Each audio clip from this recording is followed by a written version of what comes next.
पत्रकार बंधुओं का स्वागत है। जैसे कि देश में अभी कुछ स्थितियां चल रही हैं, आप सभी जानते हैं। आप ही के मध्य प्रदेश में, क्योंकि अभी हम मध्य प्रदेश में ही बैठे हैं, छिंदवाड़ा में बैठे हैं, खरगोन सेंधवा में रामनवमी के दिन जो एक आक्रमण हुआ, राम यात्रा निकालते समय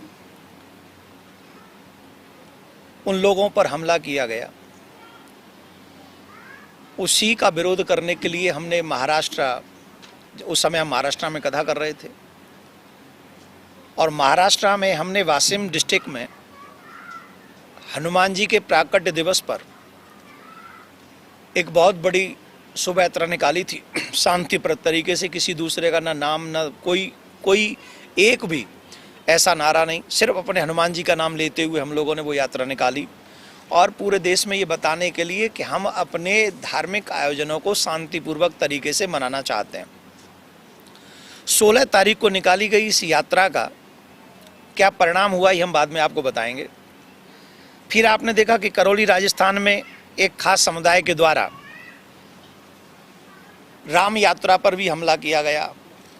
फिर अलवर राजस्थान में 300 साल पुराना जो मंदिर था, जिस तरीके से वो व्यवहार किया गया हमारे देवी देवताओं के साथ में, आप समझिए 300 साल जिस छवि की पूजा हुई हो, उसके प्रति हमारी उनमें कैसा देवत्व जागृत हो जाता है, वो कितना हमारी आस्था का भावना हो जाती हैं, ये कितनी बड़ी बात हो जाती है। और उस 300 साल पुराने मंदिर को विकास के नाम पर हटा दिया गया। हम किसी भी पार्टी की बात नहीं कर रहे हैं, चाहे वो कोई भी हो, दोषी कोई भी हो, लेकिन क्या ये उचित है कि हमारे देवी देवताओं का 300 साल से जिनकी पूजा हो रही है, उनका अपमान इस तरीके से विकास के नाम पर कर दिया जाए, उनको हटा दिया जाए।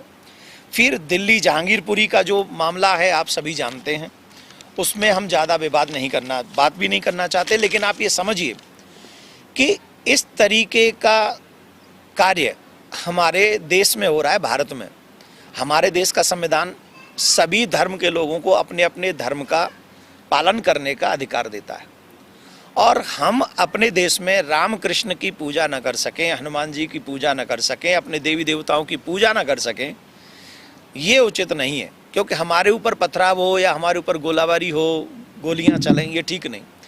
तो हम आपको बता दें कि जिस समय हमने महाराष्ट्र में शोभा यात्रा निकाली, हजारों लोग थे, उसके तुरंत बाद हमको धमकी मिली कि आप ये धर्म का प्रचार करना बंद कर दीजिए, नहीं तो आपको लेने के देने पड़ जाएंगे जान से। ये जो भी उन्होंने कहा, वो सारी हमने एप्लीकेशन भी पुलिस को दे दी है और सारी उनको दे दिया। परंतु अगर मैंने अपने जीवन में कभी किसी के धर्म की निंदा नहीं की, मैं कभी किसी इस चक्कर में नहीं हूँ कि तुम अपने धर्म को मत मानो। जो व्यक्ति जिस धर्म का पालन करता है वो करे, लेकिन मेरे धर्म के ऊपर अगर मैं रक्षा की बात करूं, प्रचार की बात करूं, अपने लोगों को धर्म परिवर्तन करने से रोकूं, अपने लोगों को अपने भगवान की पूजा करने के लिए प्रेरित करूं, तो कोई मुझे जान से मारने की धमकी दे, ये बिल्कुल भी सहनीय नहीं है।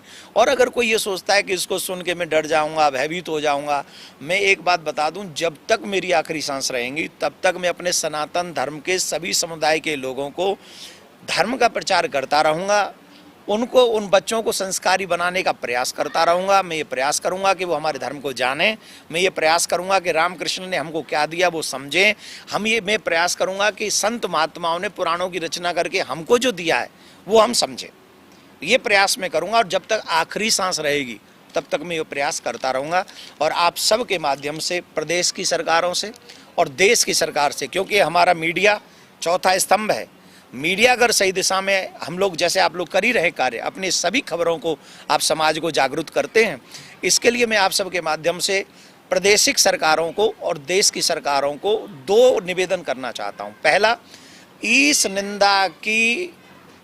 निंदा करने वाले पर एक कानून बने कि इस भारत में कोई भी ईश निंदा नहीं कर सकेगा, सनातन धर्म का, देवी देवताओं का कोई अपमान नहीं कर सकेगा। ये कानून भारत में बनना चाहिए। हम भारत में रहते हैं, पाकिस्तान में नहीं रहते।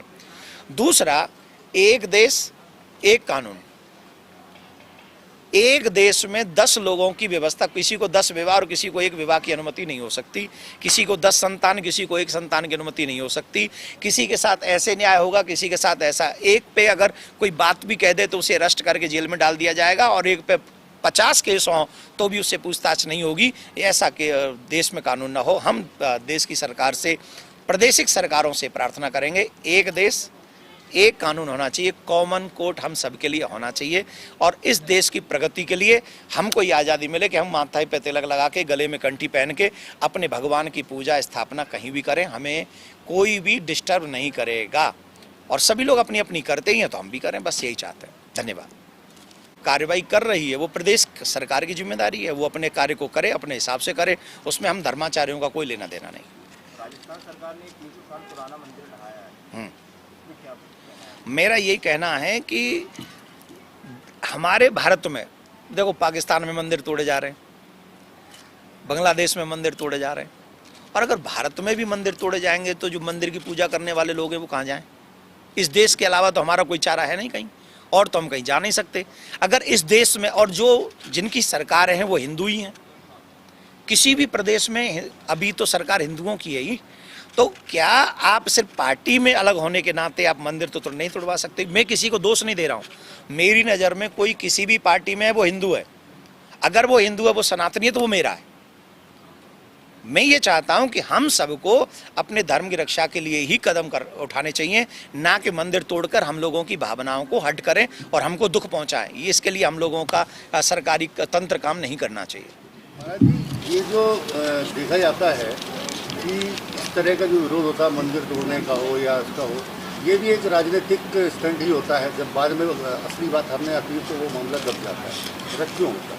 देखिए, सबसे पहली बात है, मैं आपको उदाहरण जी जी कि वसुंधरा राजे की सरकार में 300 से ज़्यादा मंदिर तोड़े गए जयपुर में, मेट्रो में।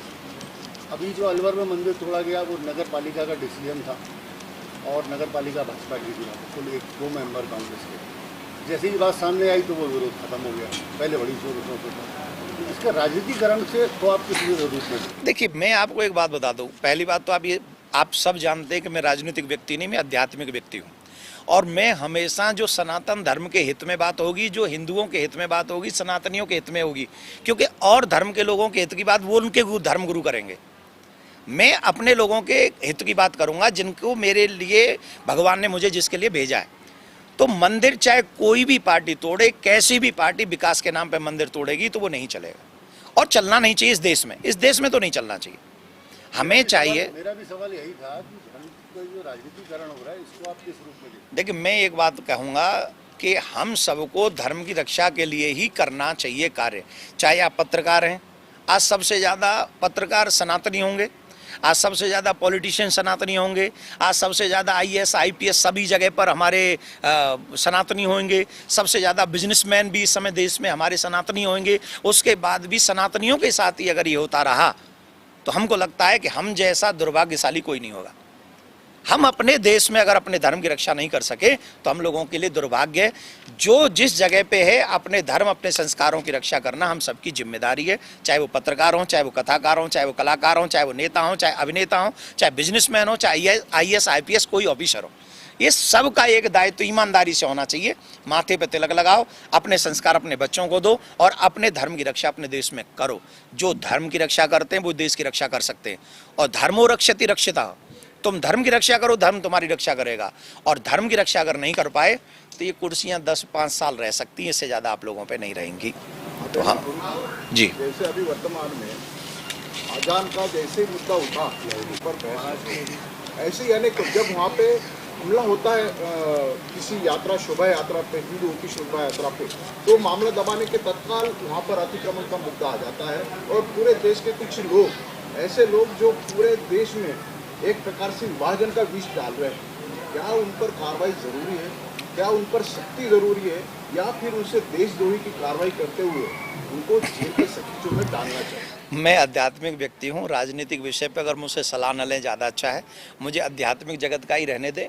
मैं यही निवेदन करूँगा कि हिंदू जितने भी सनातनी चाहे नेता हैं, अभिनेता हैं, बिजनेसमैन हैं, कोई भी हैं, आप सबसे मेरा एक आग्रह है, आप आपस में बंटवारा मत कीजिए। आप एक होकर अपने धर्म की रक्षा, आपको हनुमान चालीसा का पाठ जहाँ करना है वहाँ कीजिए और सब एक दूसरे का आदर करें, प्यार करें।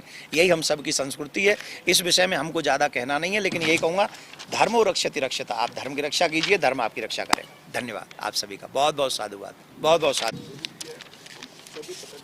मैं आप सबका आभारी हूँ कि आप लोगों ने अपने कार्य के माध्यम से लोगों तक हमारी संदेश, हमारी कि यहाँ पंडाल में शायद लोग कम हों, लेकिन आपने वो लाखों लोगों तक पहुँचाई है।